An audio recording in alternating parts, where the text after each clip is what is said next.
Hello दोस्तों, कैसे हो आप सब। तो जैसा कि आपको पता है कि इस यूट्यूब चैनल पर मैंने एक सीरीज़ शुरू किया है जो कि है अभिनय की भारतीय पद्धति। इसका चैप्टर वाइज मैं पढ़ के इस पे अपलोड कर रहा हूँ। तो आज जो मैं चैप्टर अपलोड कर रहा हूँ वो है चैप्टर 4, जिसका टाइटल है नाटकीय एक्शन।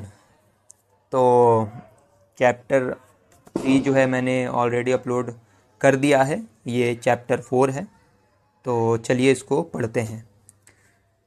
जैसा कि हम पहले ही देख चुके हैं, नाटकीय एक्शन एक निर्मित एक्शन होता है, इसीलिए इसमें निर्माण के सारे नियमों का पालन करना पड़ता है। पर इसका तात्पर्य यह नहीं है कि दर्शक भी इसे इसी रूप में देखे।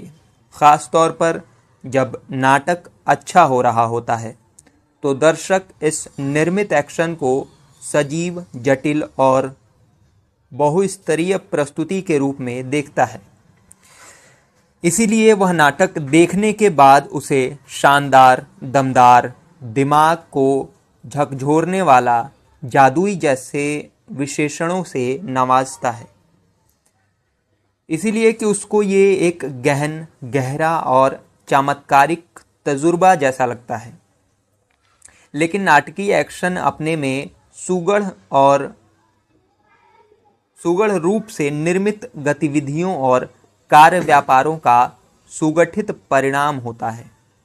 नाटकीय एक्शन न तो असंगत होता है और न अतार्किक। यह अपने में बेहद शांत, सोचा समझा गया और तार्किक होता है।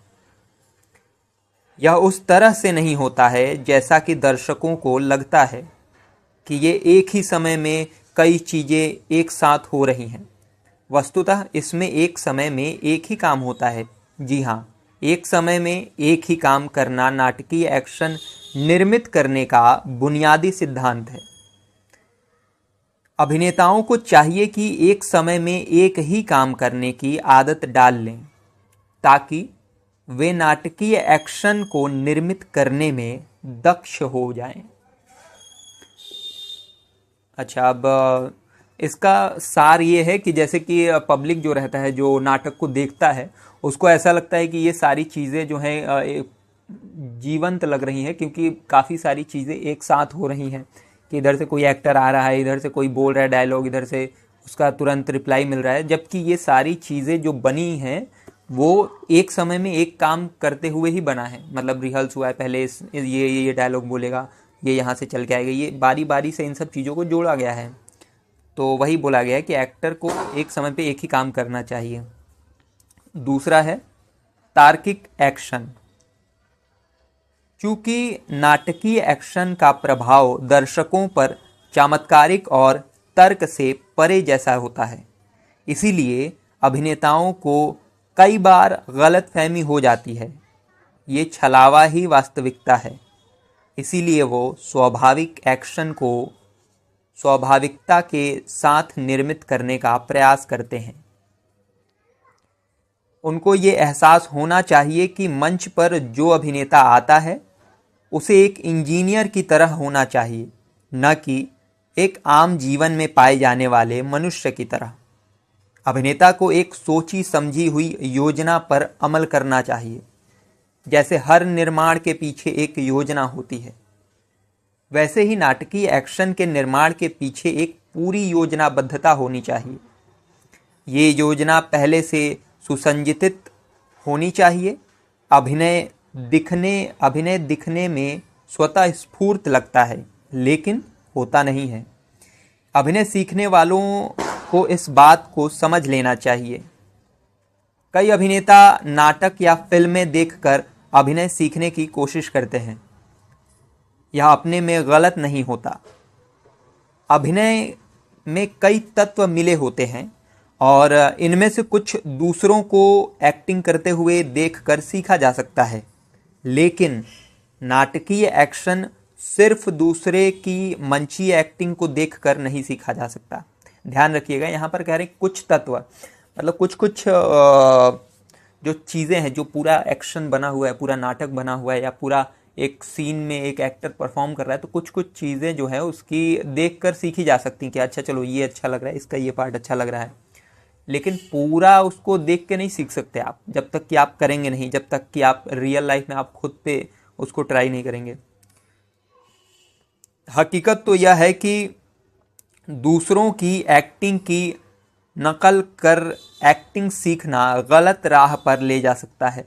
ध्यान रखिए, आपका जो यूनिक है, जो आपके अंदर जो पर्सनैलिटी है, वो आपका एक तरीके से खो जाएगा और आप दूसरे किसी के रिदम में बात करने लगेंगे, दूसरे किसी के आवाज़ में, दूसरे किसी के हाव भाव में आप ढल जाएंगे। वो सही नहीं है आपके खुद के पर्सनैलिटी के लिए। नाटकीय एक्शन अति नाटकीय नहीं होना चाहिए, ये दूसरा हेडिंग है।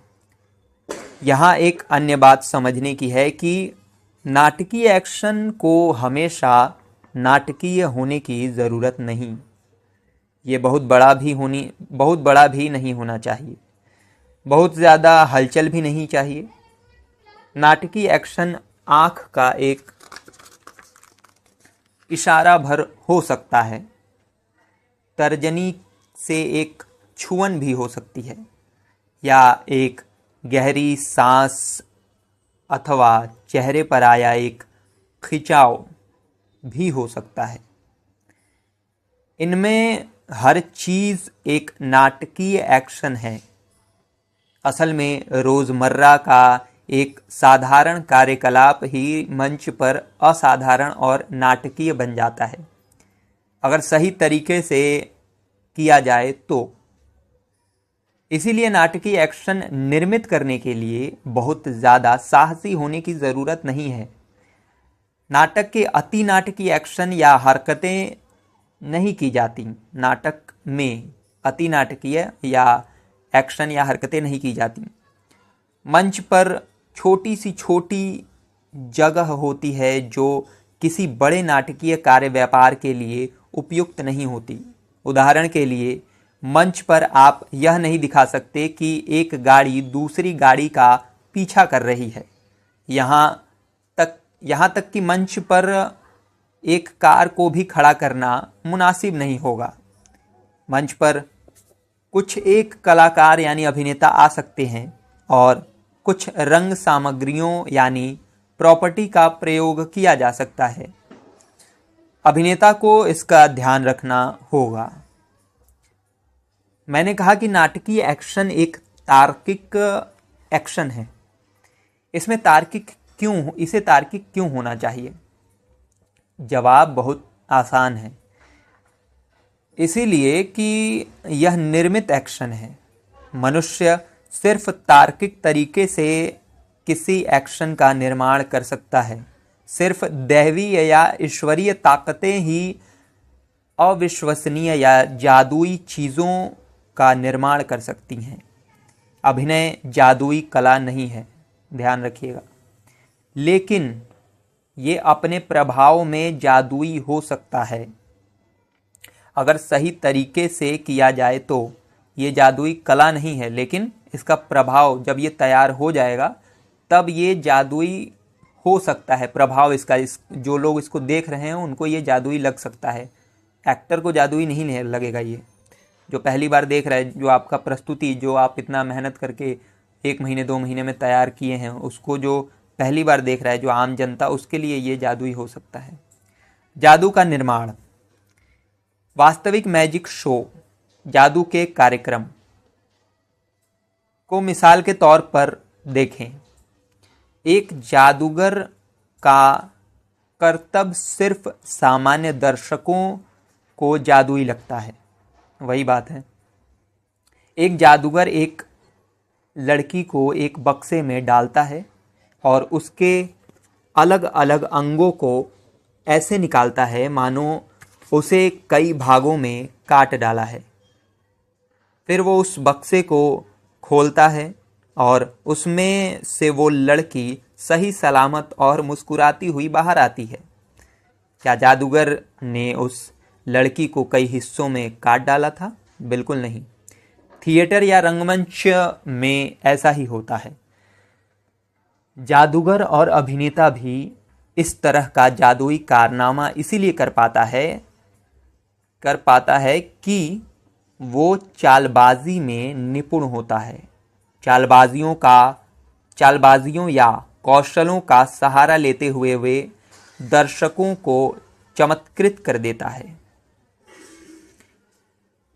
पर इन सभी चमत्कारों के पीछे सूक्ष्म और कुशल योजना और निरंतर का अभ्यास चाहिए।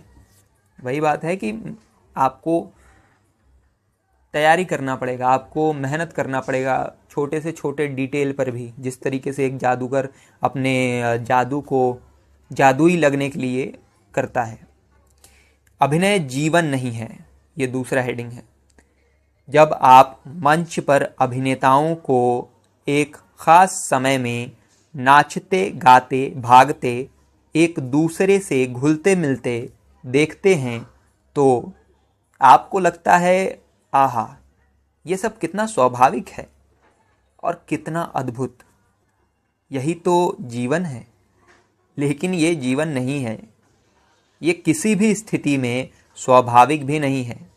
अभिनेता भी एक जादूगर की तरह पूर्व निर्धारित कार्य व्यापारों को एक कड़ी या श्रृंखला के रूप में सामने लाते हैं।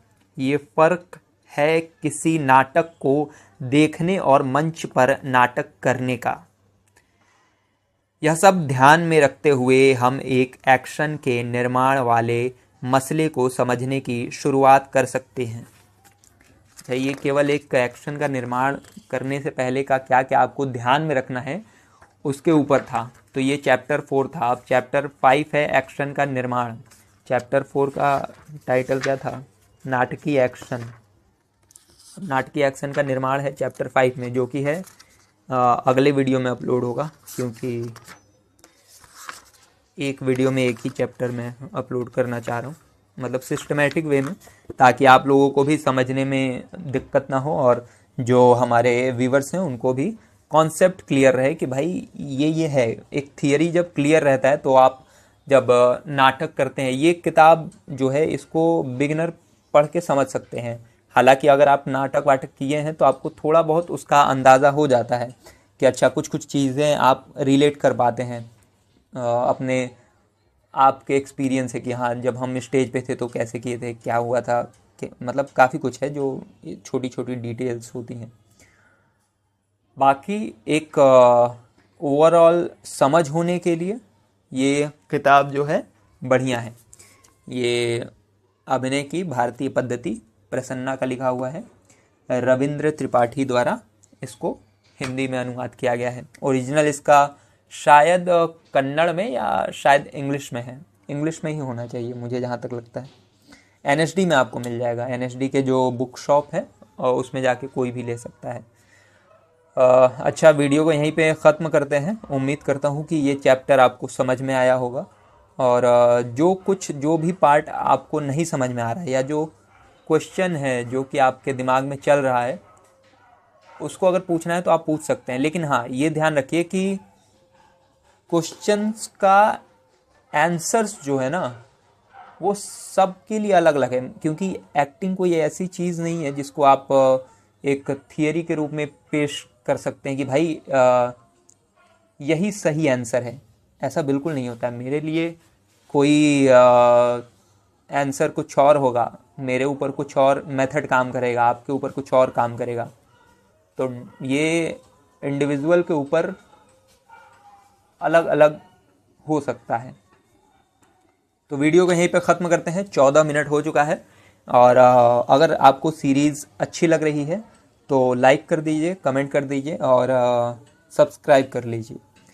हालांकि मैं ये डेली पढ़ता हूँ ये किताब या ये सारी चीज़ें, बस मैं सोच रहा था कि क्यों ना इसको अपलोड कर दिया जाए। तो उस सिलसिले में ये थोड़ा मैंने एक अपलोड करने का फ़ैसला किया। हालांकि इससे मैं इस तरीके से ही पढ़ता हूँ ताकि मेरा ज़बान साफ़ रहे, डिक्शन क्लियर रहे, नुक्ता वगैरह ये सारी चीज़ें जो है वो डेली लाइफ में यूज़ होती रहें। क्योंकि यूपी में तो उतना आप जो है नुक्ता वगैरह इन सब चीज़ों पे ध्यान नहीं देते। दोस्तों में आप जब बात करते हो या कहीं भी, तो वो सही शैली का होना ज़रूरी है डेली लाइफ में। क्योंकि वाचिक अभिनय भी, मतलब वाचिक तो सबसे ज़्यादा इम्पॉर्टेंट है आपका। अगर देखा जाए कि अगर आप एक्शन करते हैं तो वाचिक भी होना ज़रूरी है। वाचिक नहीं होगा तो भाई फिर दिक्कत है। तो वीडियो को यहीं पे ख़त्म करते हैं। और एक तरीके से मेरे लिए भी ये फ़ायदेमंद है, अगर कोई देखे या ना देखे उसके बावजूद भी। और ये मेरे लिए ये है कि एक तरीके से जैसे जो गैलरी में मैं रखता वीडियो वो यूट्यूब पे रख रहा हूँ, और अगर चल गया तो ठीक, नहीं चला तो मेरे खुद के लिए भी सही है, एक्सरसाइज भी हो रहा है, और कभी रिवीजन करना हुआ तो वीडियो देख लेंगे। चलिए बाय।